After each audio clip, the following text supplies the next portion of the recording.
You're listening to No Limits Radio Show on the Vets on Media Network. Welcome back. We are live in studio. Hello. We're back. On Saturday. On a Saturday. All right. So, moving right along.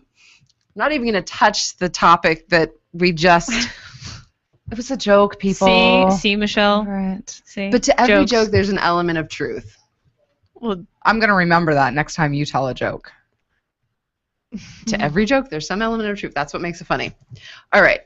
Well, nothing funny about the article that I read about my friend Vernon Parker. Vernon, thank you for joining us in studio. Thanks for having me. It's always a pleasure to be here. The Republic wrote a paper. It's on AZ Central. Anybody can find it. Just I'll share it on the. Actually, it's on the event page. But they wrote a story that had to do with your campaign finances, and I really felt like it was written with a bit of bias, and I wanted to give you an opportunity to come in and share with us a little bit more, because I didn't feel that you were involved in the article. No, and when you look at the article, the placement was on page A1 above the fold, and I guess, more important than Hamas, more important than the Israeli crisis. It was just a ridiculous thing. But really what the article was about me running for Congress. And what I had done was that I had told my team that if we could raise $2 million that I would do it. And we started fundraising, because when you are going up against an incumbent, it's almost impossible because Kirsten Sinema is going to start off with at least $2 million. So I told my team that if we could raise enough money, that I would, be in the race, and we set a specific deadline, and that deadline we were nowhere close to it. So I told them to shut down the operation right then. They sent out additional mail without telling me, and when the mail came back, there were a lot of invoices, so we had to pay the bills and shut the operation down. And I told them that I was not going to run for Congress unless I had the backing of the Republican Party.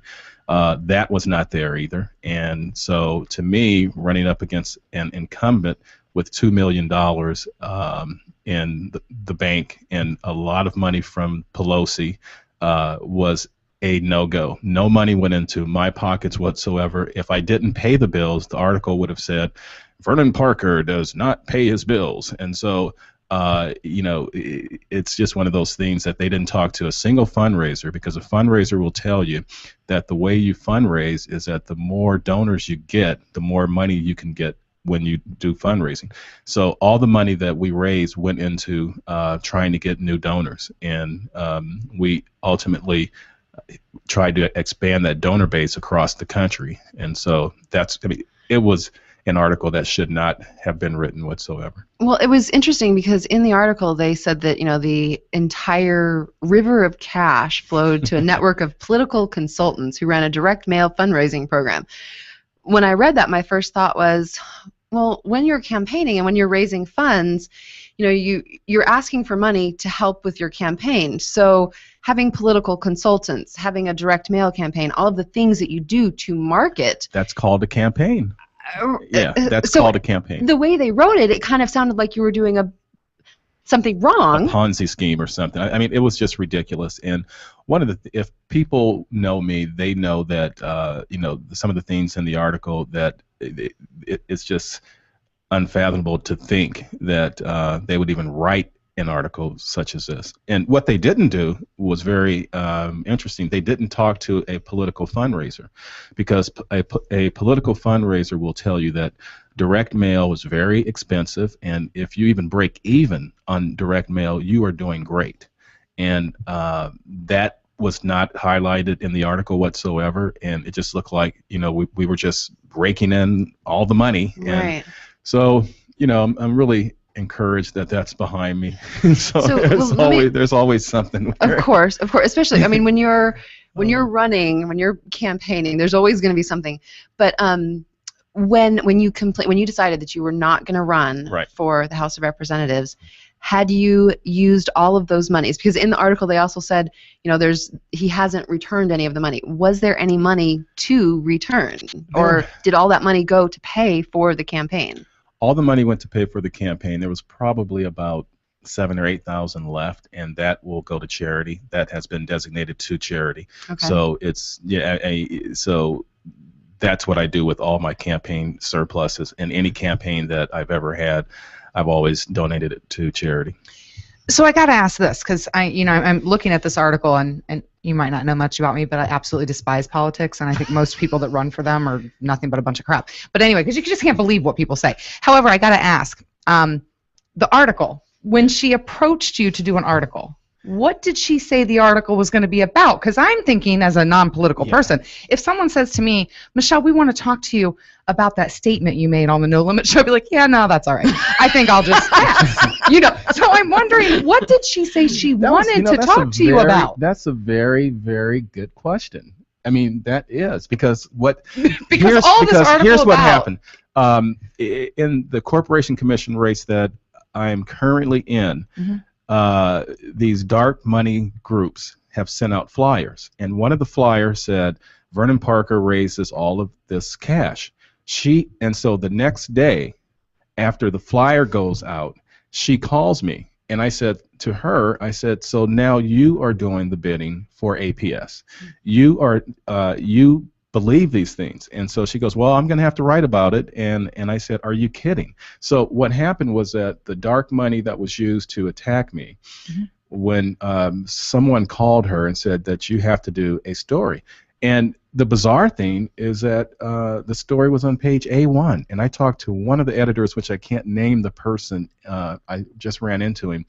One of the editors on the Republic, and he said to me, Vernon, I don't even know what that article was about. I don't even know why they placed it. I don't even know why they even let her do the article.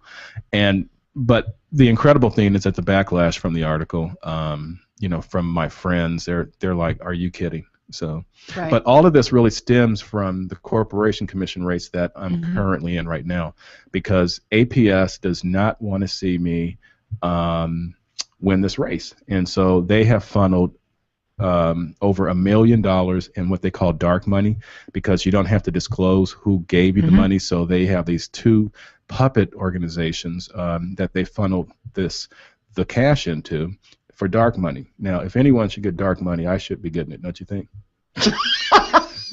But I don't want. Yeah, I think so. I don't want their dark money. But okay, well, let's get into the dark money in just a few minutes, though.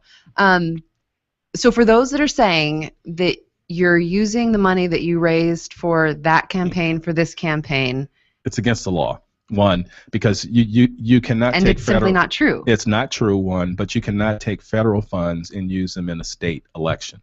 Okay. And I did not hire any consultant in my current campaign with any money that was raised in the federal race. Okay. Now, Corporation Commission. It's a sexy office, apparently. I mean, it's getting a lot. It's getting. I mean, I can't remember another election where we were talking so much, and that I saw the Corporation Commission at the headlines. But you've got APS, you've got the dark money. So there's a lot of components in here. But before we get to the dark money, what is it that the Corporation Commission does?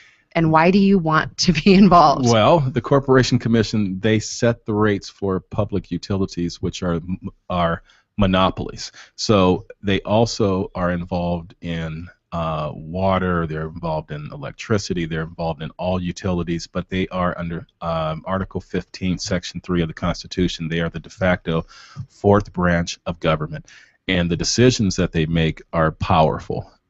And they affect every ratepayer out there. They affect your bill because, like, for example, in 2015, APS is going to come before the Corporation Commission and ask for a 9% rate increase. So APS only wants to put people on the Corporation Commission that's going to go along with that 9% increase. And that means billions of dollars for them. So for them to use millions of dollars to attack me, because one thing that I will do and I will stay committed to is protecting the ratepayer, protecting the citizens of our state, and making sure that if they do come in for a 9% increase in your utility bill, that is warranted. And so that's why all the money has come against me, because I've already taken several stands against them, and so they don't want to be held accountable. But is it legal for APS to be doing that?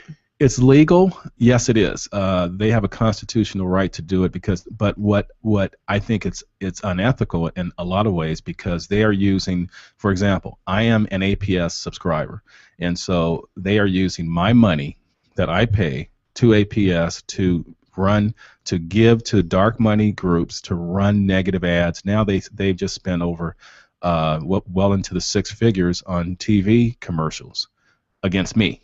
Now, why would a public utility want one person off of the commission? Now, It's like a John Grisham book. It truly is. right. But if it's dark money, I thought the component of dark money is that you don't know where that money came from. Yeah, but So how do we know that it came from APS? that's a very good question. Because one, I asked APS when I got into the race. They told me, they said, we will not be involved in this race. And then when I stood up against a tax on rooftop solar, because rooftop solar was being taxed, but the tax did not go through the legislature. It was not signed by the governor. It was tacked on by a bureaucrat in the Department of Revenue, and that was wrong because seniors, churches, schools, nonprofits will be harmed because they lease rooftop solar. They didn't have a tax when they got the lease, and it would negate all profits that they would get. So I stood up, and then once I did that, then APS, I started hearing that they're going to give money to various groups to stop me. So when I asked APS, I sent them 3 letters, and I said, are you involved in this race? They would not answer the letter. They would not say yes. They would not say no. Lori Roberts, she has asked them multiple times, are you involved in this race? They will not say yes. They will not say no. Bram Resnick, same thing. And so just recently, Friday, KFYI ran a story, and it's online, that said that APS said that they could get involved in these races if they wanted to. And so to me, if it walks like a duck, quacks like a duck, it's a duck. But it's a very simple question. Answer it. Are you involved, yes or no? And who else would have the interest of keeping someone off of the corporation commission to the tune of $1 million? Well, it would seem to me that the legislatures need to get involved, and there should be a law that would prohibit APS from even being able to be involved in the race. You know, am I crazy? I mean, well, yes, I am crazy. I was going to say, you probably should ask a different No, you're right, question. though. No, but you know what? That has been suggested. And I guess what really gets me is the media, Lori Roberts in particular, she's done a great job because they're involved in 2 races, Secretary of State's race and this race. But just think of the ramifications. If the largest corporation in the state of Arizona, worth billions of dollars, if they can control and determine and select candidates in this race, it will change the political landscape in the state. Right. Because every other candidate will have to go to APS and say, listen, are you supporting me? Are you supporting someone else? Let the people decide Absolutely. who they want to have in office. And the negativity and the lies and the attacks, it's just gross. I mean, I've never seen it. This is worse than when I ran for Congress. And you were the robbed. DCCC. You were robbed. I know, and I definitely. But the DCCC, they weren't this bad.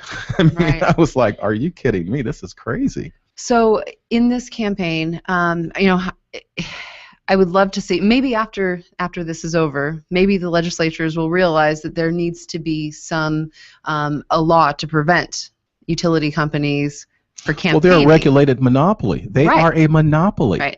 So they don't have to compete. And what people have to understand is that the Corporation Commission sets the ceiling as to how much money they can make.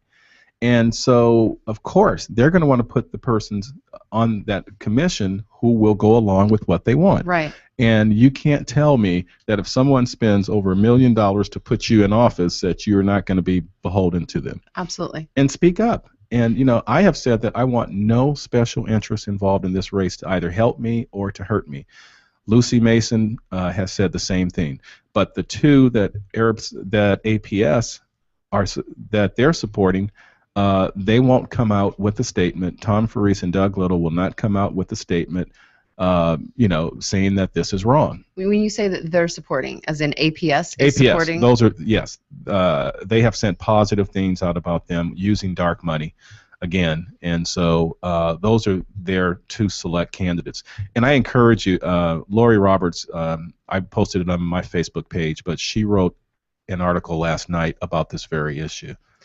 Now, what about the clean election? I know that you're using clean election funds to campaign for the Corporation Commission.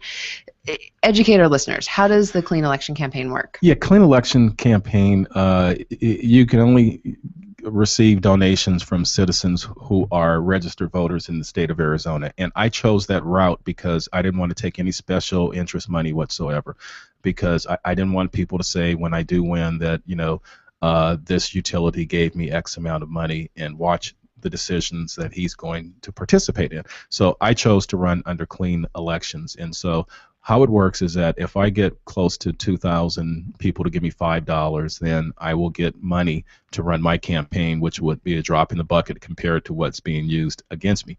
And so currently I need about another 200. And so if the listeners out there would like to help, just go to vernonbparker.com, and that's Vernon B as in brilliant or benevolent. Bombastic. VernonBParker.com, and hit the button to donate $5, please. That's my radio voice. You like that? That was a great radio voice. And if you're watching, we'll be back in 5 minutes. No, we're not going anywhere. Now he's taking over. Now he's taking over, right? I just think it's interesting that that's even an option. Like, doesn't it seem that politics would be much more of an even playing field if that's just how it was? It's not, I decided to go with the clean campaign. Right. Why is that an option? Shouldn't you all have to do that? That just makes sense to me. Well, it's called the Second Amendment. That's the whatever. Yeah, I know. That's just a minor issue. Are we talking about the amendment right now? Not the Second Amendment. Well, not the Second Amendment. That's the right to bear arms. I guess. Well, that one's important too. Oh, Michelle supports that, right? Yes, I do. Now, you said that, so with the clean election, First Amendment, I'm sorry. With the clean election, you get those $5 donations, and then you get money. Right. Where does they get money? Where does that money come from? The money comes from fines and assessments that people have on parking tickets and things like that. Okay. And so that's, I see a frown. No, I'm just thinking now I know I shouldn't pay that parking ticket because it's just it's going to go to some race. No, I'm kidding. No, but then you're supporting. No, when you say election. Race, what are you talking about? Well, because you made that joke earlier. I know. Okay, some race. Oh, you can come back more often. Not that race. Somebody that's calling Michelle on The her human stuff. race. I'm sorry, Michelle. My sense of humor sometimes gets outside of me. Don't apologize because I never will. I'm a non-apologetic comedian over here. It's okay. So I think that's a great point, though. I think that more elections should be done in a clean election. Yeah, I mean, if you have to this is my problem about it.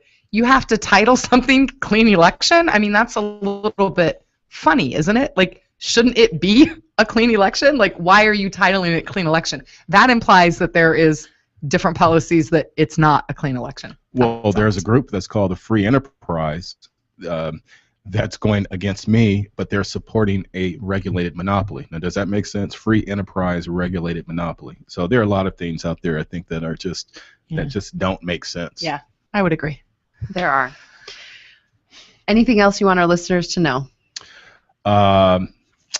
Yes. Go to my website.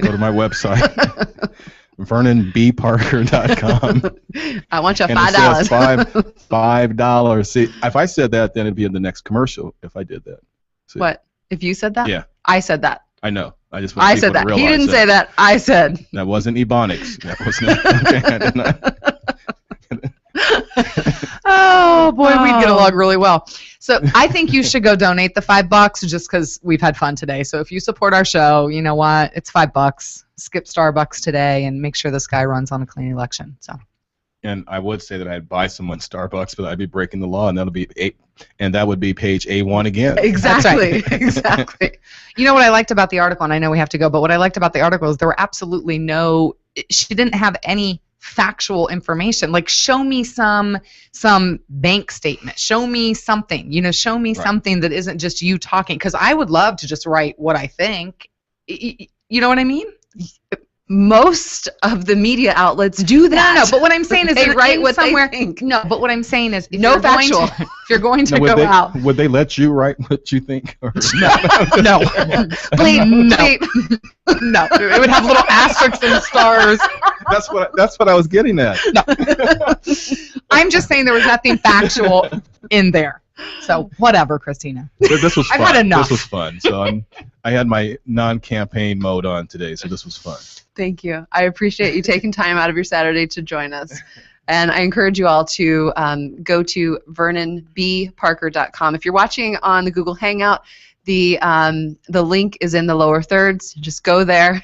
And Ricky Bobby, what do I do with these hands? we'll be back next week. Next week, we're going to have JD from JD's Rockin' Sports on, because football is right around the corner. We're starting sports, so stay tuned if you want to listen to JD's Rockin' Sports. Thanks for joining us. And wait, if you want more of Michelle and I, tomorrow we got Chicks Making Bacon. Chicks Making Bacon. Yes, we come together once a week and we make a different bacon recipe. And for the girl that burns water, this is a whole lot of fun. This is Christina. And I'm Michelle. We'll see you next week. By the dawn's early light, what so proudly we hailed, and the twilight